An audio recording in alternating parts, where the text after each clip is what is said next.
Hello and welcome. This is Michael Bartlett and Merrylin LeBlanc Merrylin LeBlanc. for a new paradigm deep dive. Yes, a deep dive with two Aquarius Sun individuals, as well as Scorpio moons. Definitely. So you want to start, I think it would be great to talk about kind of what brought this talk about, what kind of inspired us to kind of get together and do this. Well, we're both astrologers, and we talk a lot about astrology together. I do a talk show on KSFR public radio here in Santa Fe, New Mexico. It's streams also at ksfr.org on the web, and you're a frequent guest on that. And we've been talking about doing something that we could put out to a larger audience in a less formal manner than we do on the radio show. And since we share some common views of life, we have quite a bit in common, even though we're very different. Just looking at us would say we're very different. We felt like it was time to put some information out there on a bigger stage. What was your perception of it, Michael? Definitely. I mean, it felt like well, first of all, I mean, you and I, it seems like whenever we get together, just are able to pretty much talk ad nauseum and enjoy the rapport and sharing and exchange of ideas and expansion of concepts and the integration throughout of astrology, which makes it very, which is obviously a passion we both share. And, we're both really here to help support people, to guide people. You've been of service many years at KSFR and doing the Moonwise show. And this is, as you said, just a wonderful way that we both get to give back and get to share kind of our take of what's going on in the world from our kind of unique yet deep perspective, having the Aquarian sun, excuse me, with the Scorpio moon, along with our other aspects, which we'll take a look at in a minute if people are interested.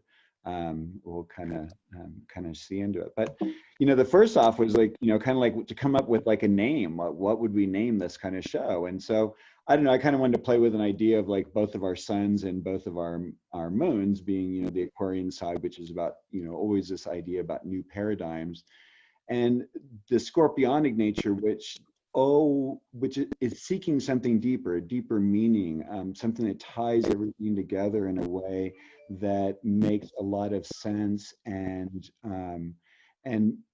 helps us to understand, kind of like some of the pains and difficulties we go on, that we experience in life. And so I brought up the chart for when we came up with the name of it, which is on Monday at 1:25 p.m., which is New Paradigm Deep Dive. And on the left, we have the whole sign chart. And on the right, we have a Placidus chart. I tend to use whole sign and Merrylin uses Placidus. So I know that. No, I use Coke actually. Oh, I'm sorry. Okay. Good to know. I will make it next time. It's kind of funny for me to even say that because I had taught a group of teenagers at a private school here in Santa Fe astrology at one point in my life. And when I was talking about the house systems, I said, well, I use Coke, and they all started laughing and obviously thinking of inebriation of some sort. And yet it was the system that I first learned astrology using. And in my understanding of different house systems, is a system that actually works closest with the coordinates on the planet Earth. And I've stuck with it. I sometimes have used Placidus, but the two systems are so very similar that often the differences are slight and not that significantly different at all.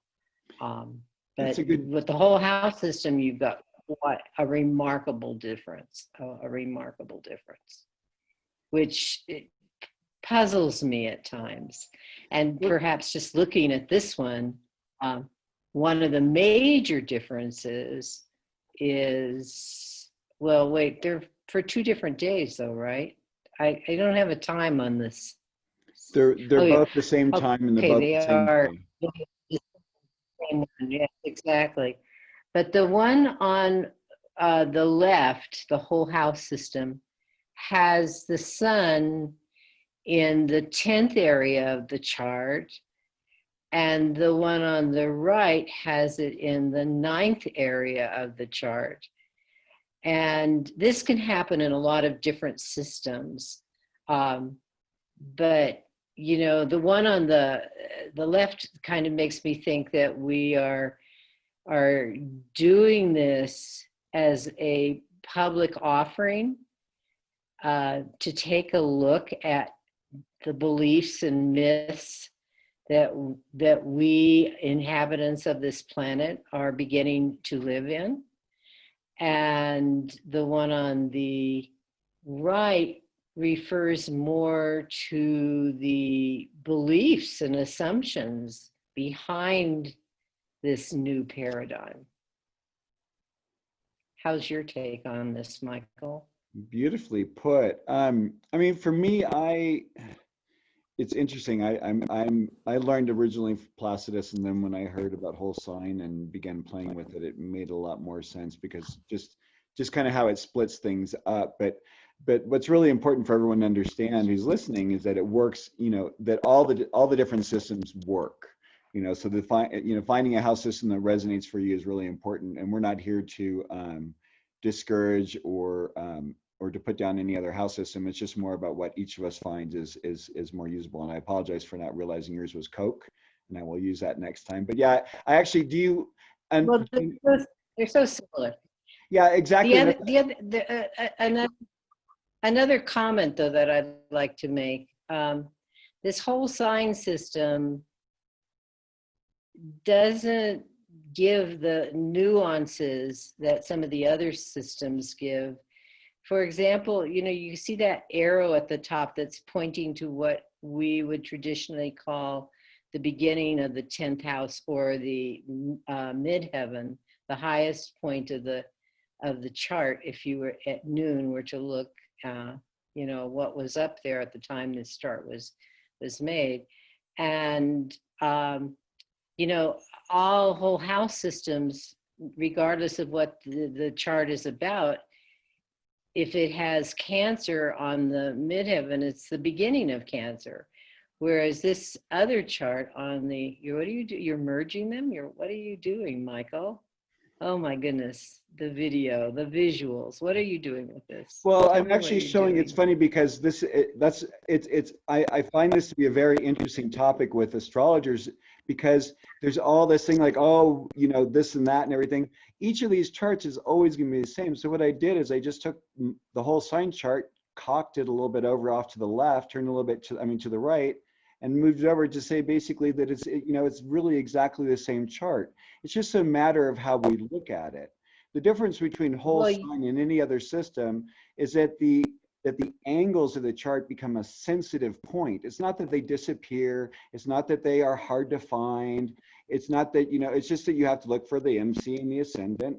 You know, but the hard part is, I think, for people who are Placidus and Koch trained, they're automatically taught and trained to see that 9 o'clock is always going to be the ascendant. Well, I mean, okay, that's nice, but the thing is, it's exactly the same chart, just as I did. And for me, whenever for those of us who, I'm sorry. No, go ahead.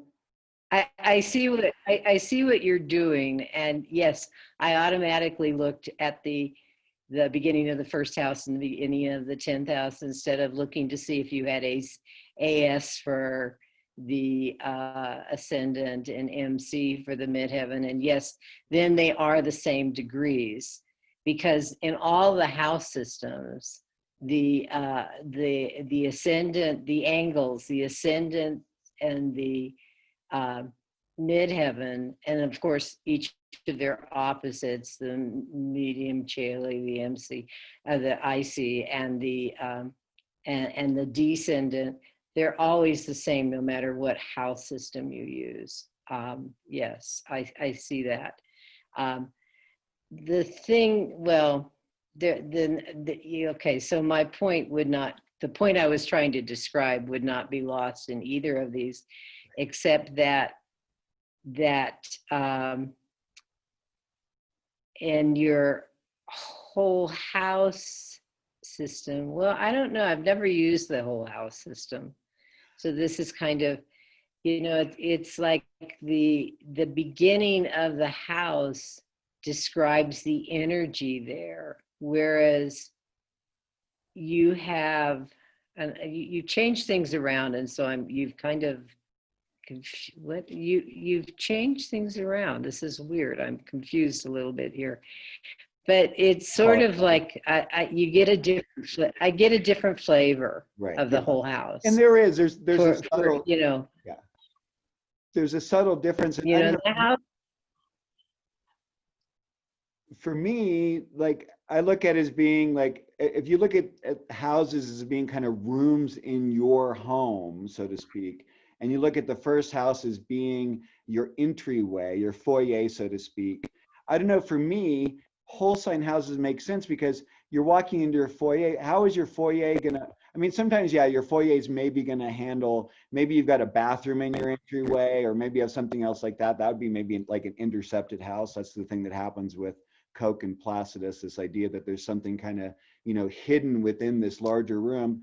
But my sense is, and for most people who have planets in a certain sign, whenever a large planet, whenever any of the outer planets first hit that early degree of that sign, we feel it. Just like whenever, as our own progressed planets move and change out of a sign and move into a new sign, there's a major shift that happens with us that has nothing to do with the house system. The house system is more like kind of the where of it, but the sign itself, you know, which got separated, of course, back, you know, they say back at Plato, what, in the 1st century or something, where the signs and the houses got separated, and that's where we've come up with these 20 some odd different house systems. It just, to me, like, there's a complication factor in it, and I love the simplicity that whole sign houses have. So, you know, what I like is the thing, I agree with you about, you know, when a transit starts entering a sign, and how, depending on one's consciousness, and that's something that the astrology cannot tell us, some people can, even though their planet might be at the end of the sign, they can also be aware of it. But in what area of one's life is one going to be aware of it? That is the distinction. So I would say that the other house systems offer a piece of information that the whole house doesn't offer. But also, because different house systems will not always have the same, like we were talking about Placidus versus Koch at the beginning. And in a few cases, a planet in somebody's chart will be in an adjacent house, as you know, in one system versus the other. And what I have found when I have consulted with astrologers who use a different system than mine, I have found that the information that they give is valid at that time. And it goes back to something I've often told people when they go, there's so many of you astrologers, especially here in Santa Fe. And I go, well, what's important is not that you are just plain curious about what an astrologer has to say, because if that's your motivation to see an astrologer, you may not get what you need to hear. You really have to follow your intuition. Like, I don't know why, but I'd like to go see Michael Bartlett. And in doing that, you're going to get at least one thing that you need to hear. And you're the only person that'll know it. The astrologer won't necessarily know it, but you will know it if you're really tuned in with your other faculties and not just your rational mind. And so I looked at that too, as, you know, all house systems have valid information, I believe. And depending on if you're using your own psychic abilities, whether it's intuition or a hunch or a gut feeling, whatever you want to call it, to guide you, the information you get from that astrologer, regardless of the house system, is the information you need at that time in your life. That's how I look at house systems.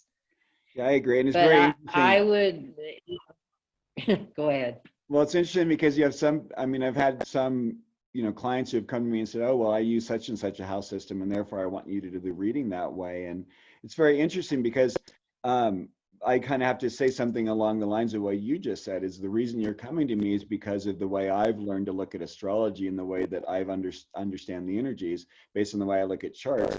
I also, to be honest, do a little bit of a blending because I realize that the interesting thing with astrology is there's an exactness to it, and there's also this way in which it can be very kind of fluid and the boundaries can be a little wider. And so it's kind of interesting to play with that because, like you said earlier, we can't tell from the chart how much consciousness an individual has.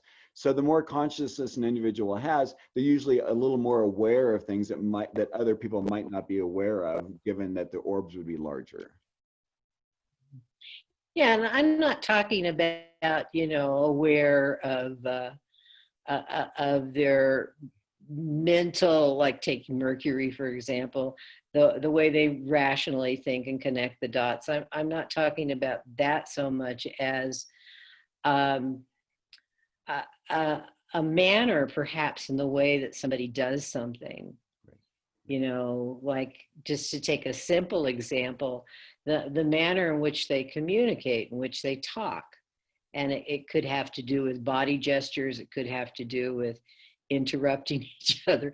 It could have to do, and that may come out in a specific type of astrology reading using a specific house, more so than another. I mean, that's kind of, if we had clinics, astrology clinics all over the world, and they were, used on large scales, and we had a huge database of all the information that different astrologers have ascertained from consulting with people, we maybe have able to elaborate on this in a more refined way. But yeah, well, that's been a dream of mine, actually, is that astrology is that astrology return to its rightful place in universities and allowing astrologers, and I'm saying astrologers with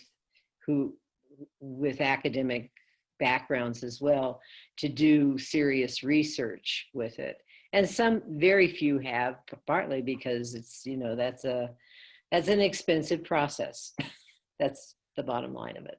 Well, at the end of the day, these are all lenses. These are all, kind of like spectacles, eyeglasses that each of us use through which we look at the individual in front of us or the events in front of us. And so, just like some of us have our little certain readers that we like to grab, some people have prescription glasses. Everyone has their own kind of special gift in their own way that they look at the chart and are able to divine certain things through the placements of the planets, the experiences that we've each had, not only individually, but through our working with other clients and talking with other people who've had these experiences, and then blending them all in a sort of a coherent manner that hopefully makes sense to other people. And so you're right. Sorry, that next slide was actually, so this is when we did the naming, and the next slide is today when we did our first show. So we go from a Libra rising, which to me, like the bottom line is we came up with kind of like a nice, harmonious, balanced name. And here we are for our first show today, which is the 17th of July on Friday here in Santa Fe at 11 a.m. And we come up with a Virgo ascendant. And, our goal really is to be of service. And we've got the Gemini moon conjunct the, close enough conjunct the midheaven with Venus in there in the North Node, seeking to, we're trying to find a commonality. We're trying to share things in a way that allow people to see the different sides, the multifaceted aspects of life that are not single points in their separateness, but are actually expressions along the continuum of human expression. Yes, definitely so.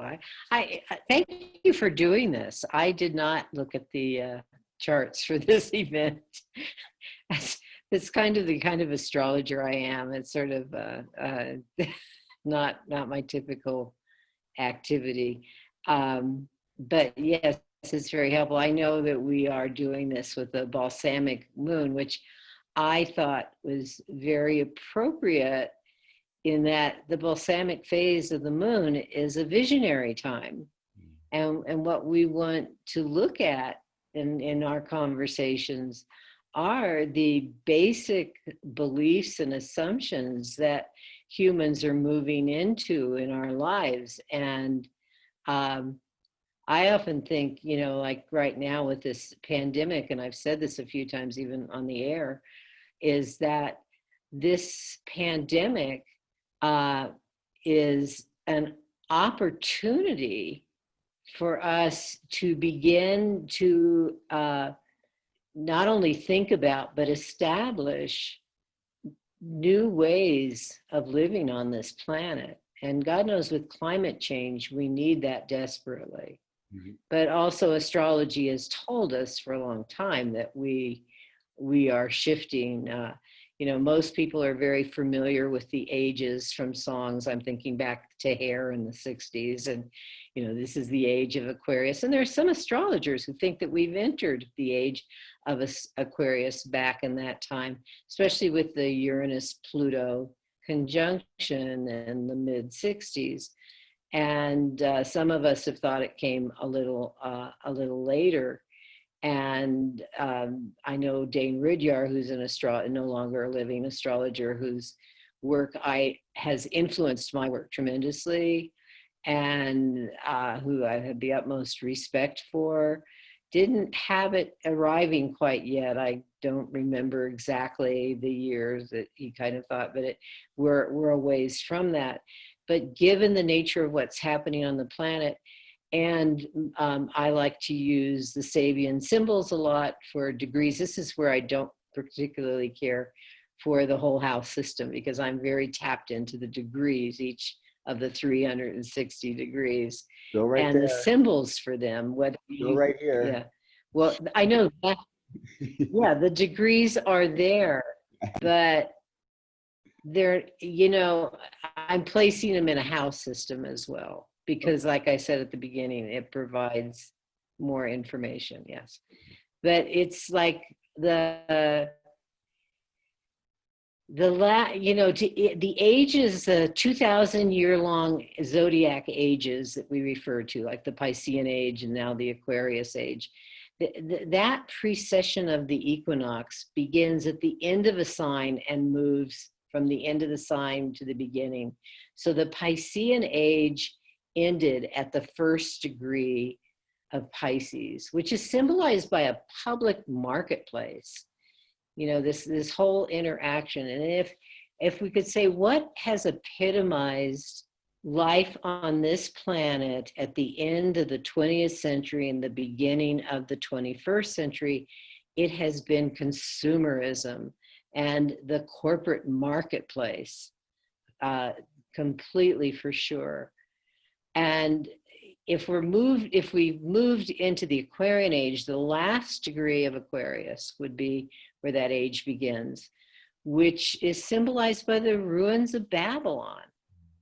And we're seeing a decaying civilization, and we're seeing a civilization that needs to change desperately, and that's basically symbolizing that, you know. So there you go. That's my take. Somebody else may have a completely different view. It might not eradicate my view, but it may be, and it may be completely different. That's all. And I'm open. These are opinions, and everybody's got one. At least one. If you're an Aquarian, you have 2 or 3.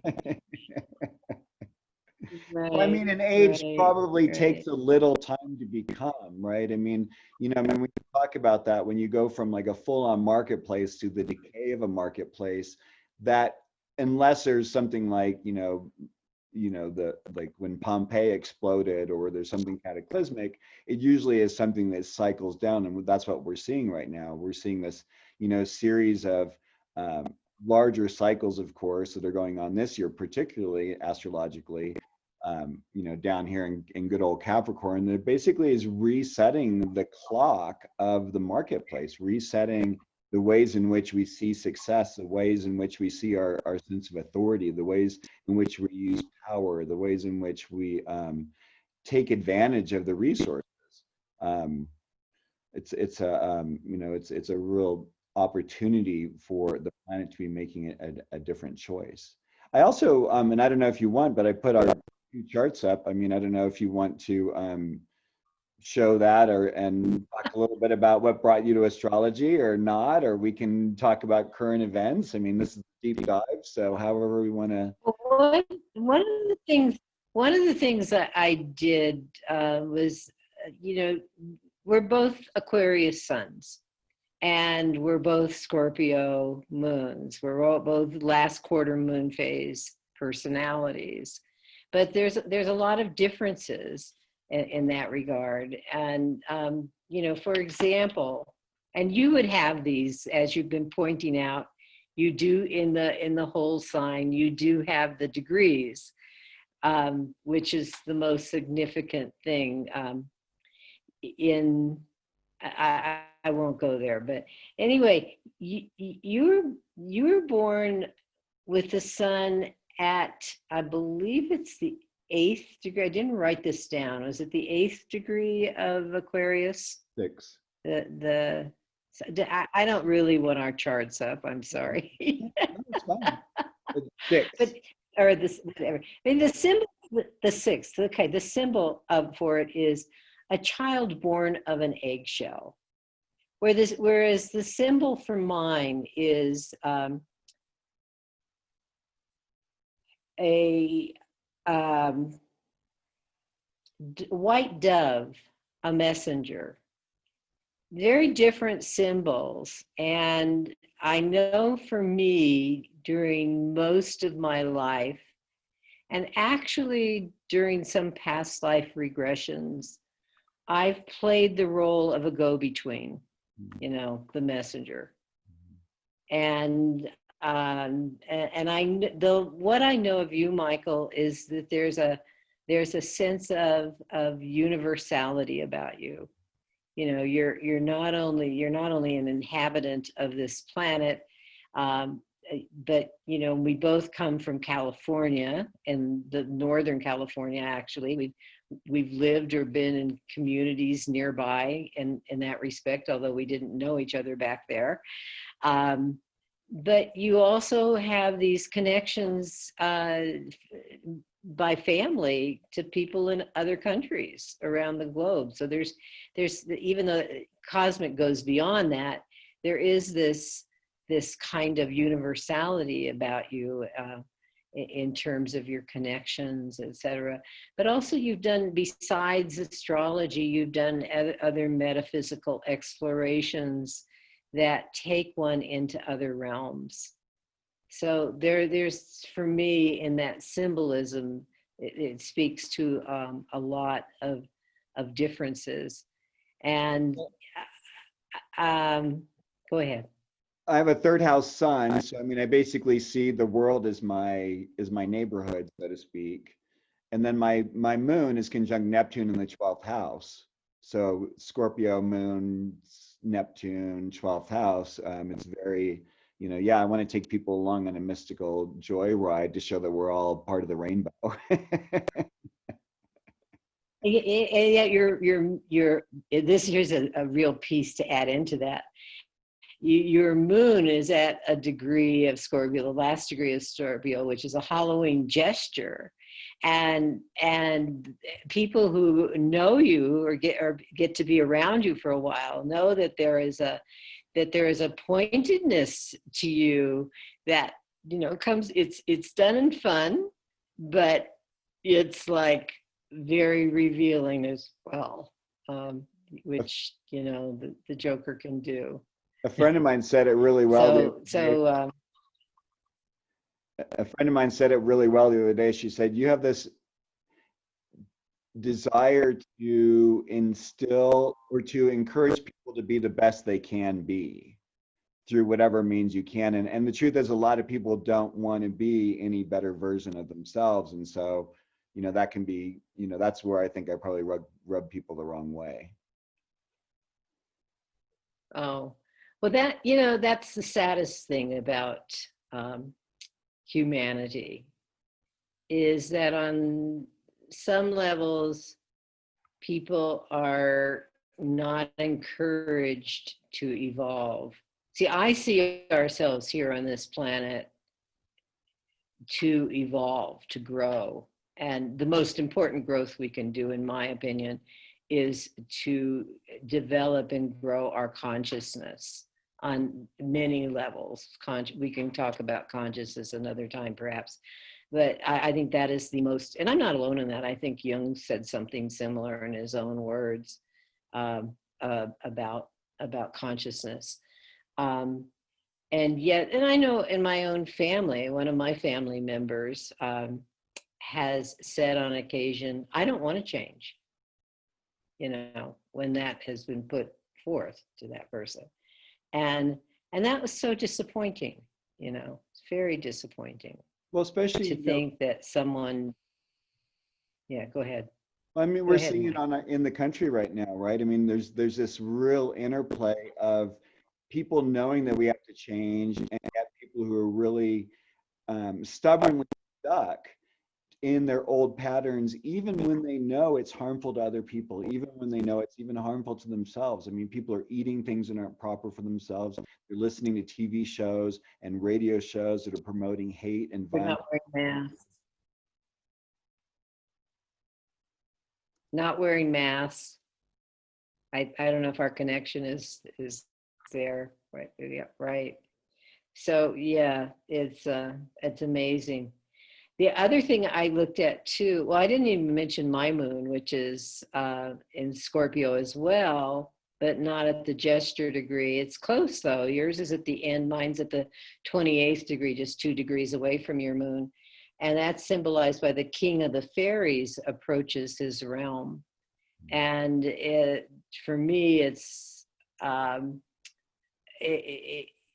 I have, with Neptune in the 12th house, as you do, a different sign, have a strong imagination, and that world of stories in my mind and thinking of things that could be and how they could be is very vivid for me. And also the belief in other realms, the actual belief in the fairy realm. It might not be like it's portrayed, and it's just a portrayal when you read about things like that and fairy tales, etc. But since we're not the only creatures with sentient abilities on this planet. You just have to have cats and dogs to know that one. But I'm talking about the trees. I'm talking about even the rocks and the soil, and that there are definitely other realms that our contemporary world for a long time has ignored and mistreated. That's what I think. That Neptune moon, especially the Neptune moon combination, understands there is a greater nurturance, there's a greater interwoven web. I don't know about for you, but for me, there was some aspect of the transcendental that actually kept me on the planet when I couldn't get that sort of nurturing from the people around me. There's some, it's like, to me, it's like there's the sacred mother or the great mother. And then like a dream that I had recently was like the mother current or the mother wave of energy or the mother river. But there's something very transcendental in that. And for you, it's, do you see it then as in your second house for your moon, or is that? Yes. Second. So it's your resource. Second house, yeah. your inherent sense of things, your inherent understanding of people, and that's what's made you such a phenomenal radio personality, is to, you know, you understand people in a certain way and you sense things and you know things, and you've probably over time really learned to trust that deeper intuition that is also embodied in you. Well, thank you for that acknowledgement. Thank you. Also, I looked at our ascendants, and your ascendant is in Sagittarius, right? Yep. A flag turns into an eagle that crows. This is like your ideals come out. You know, there's a part of you that, and I've known you before you even practiced astrology, and I've watched different, you know, it's like different transitions in your life, and I think that this symbol comes quite strongly across in terms of how you. I think the other word for it is the people. Chanticleer. It's the rooster. It's the proclaiming. And it's interesting because my South Node is there too. So it's this, you know, being full of knowledge and wanting to share ideas and everything, but everyone going, you know, everyone has like a certain, not everyone, but a lot of people have kind of a certain fear of Sagittarius hoof and mouth disease, you know? Actually, Chanticleer is a Libra degree, actually. Interesting. But that's interesting because there's a similarity. Yeah, there's a similarity, and I think the thing about the eagle and the crowing is sort of like you're soaring into higher learning, you know, and it gets to, you know, the one's basic core beliefs and your own core beliefs, and that you are actually, you put them out there. You have no hesitancy. And the translation of the translation of these larger, higher ideas into something that is easier, you know, someone can hear a crow cawing easier than they can hear an eagle making its sound, because usually eagles flying at such a higher level. And yours is beautiful. What's yours at the sixth degree of Libra? Yes, it's the ideals of a man abundantly crystallized. People often tell me things about myself that I don't even see. And yet, you know, I'm going, how did they know that about me? You know, so it's somehow or other what I think is best, or how for me to be, or for, you know, other people to see, they do see it, but even more so than I see it or perceive it. That's But don't you see that a little bit of an element? I don't know. To me, there's an element with the Scorpio moon of not ever, I mean, I don't know, and maybe it's my 12th house moon, but I always feel like I feel very invisible. And like you, whenever anyone says something where they notice, I'm like, oh, well, I didn't. First of all, there's that uncomfortableness about someone seeing it. And then the other thing is like, oh my God, am I that obvious? Exactly. Yeah, so there we go. And your Neptune's right, you know, this kind of sorry, right on the well, it's 6 degrees from the above into the 12th house, from the ascendant. So yes, I have Neptune rising. Yes, which is related to this degree in terms of the ideals. Yes, the crystallization, no, and maybe that's why I'm amazed that, you know, that they've formed and I'm not even aware of it, because the Neptune world is a very slippery world. You know, it's hazy, foggy, misty, ill-defined or not defined.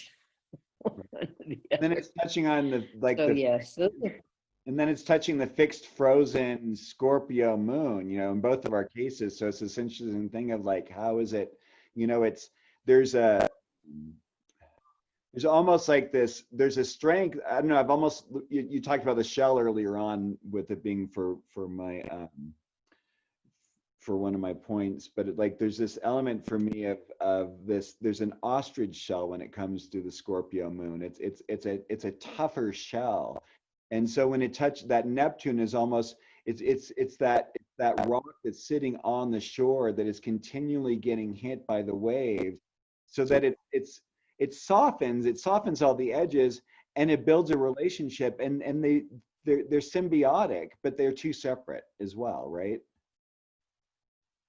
right. Well, that's, because Neptune dissolves things. Neptune reminds us that we're all one. There is no distinction, really. That is the highest expression of Neptune, to bring about complete union, complete unity, oneness. Yes, yes. So he's flashing very quickly on who we are. Well, I had our So, personal Michael, cards, this was didn't want them up, so I just flew through so no one would be able to look at them. But very nice. Thank you this is our contact information. But I mean, not that we're done talking, but I just figured I would just put this up, and Well, we could go on and on, but I do know that we've been talking for quite a while, and it might be time to wrap this up. And there are other things that I thought we would address now, but maybe the next time we get together on the World Wide Web and Zoom it away. Yeah, I mean, we're looking forward to possibly doing this on a weekly basis, posting it on YouTube. These are the ways that people can get a hold of us. We're gonna come up with ideas and also wing it a little bit, and just kind of enjoy interweaving kind of the current events and of what's going on the planet, as well as what is going on in the skies, our interpretations of them individually, and kind of what our sensibilities about them, and our different viewpoints. In some ways we do share some commonalities, and in other ways we are, of course, different beings, and that provides a wonderful framework to be able to show similarity. And one thing that I've always appreciated about you, and I think that's really important right now, is this understanding about how do we share our differing points of views in ways that don't disinherit or distance or in any way denigrate the other, because all of our voices are valid, all of our points of view, all of our experiences are part of the expression of humanity, and we have to learn to find a way to hear one another. And you and I have always had that. I can't think of one time where you and I have even had a disagreement, to be honest. Well, I would say that what you've just said is what the planet, with the population, not only in this country, but pretty much the majority of the world, need. It's a paradigm that we need to move into, given the racism that has been prominent, especially in this country. So, yes, how do we do that? We try to honor each other's. I do have a question, but I'll save it for another time, though, about going back to this house system thing. More questions, more interactions. Yeah, that could be a really fun. So, Michael, thank you. Yes. Well, thank you for putting this all together. You constructed the Zoom session and putting a website under construction, et cetera. And I want to also tell people, whoever views this, that you can also listen to Moonwise at ksfr.org on Saturdays at 10:30 Mountain Time. And there's also podcasts at ksfr.org. Under the program tab, you'll find podcasts and find Moonwise, and you can listen to those podcasts. Michael has been on many of them as well. So thanks, Michael. Thank you, Merrylin. I'm real excited on this next part of our journey together. Have a wonderful day. You too. Bye-bye.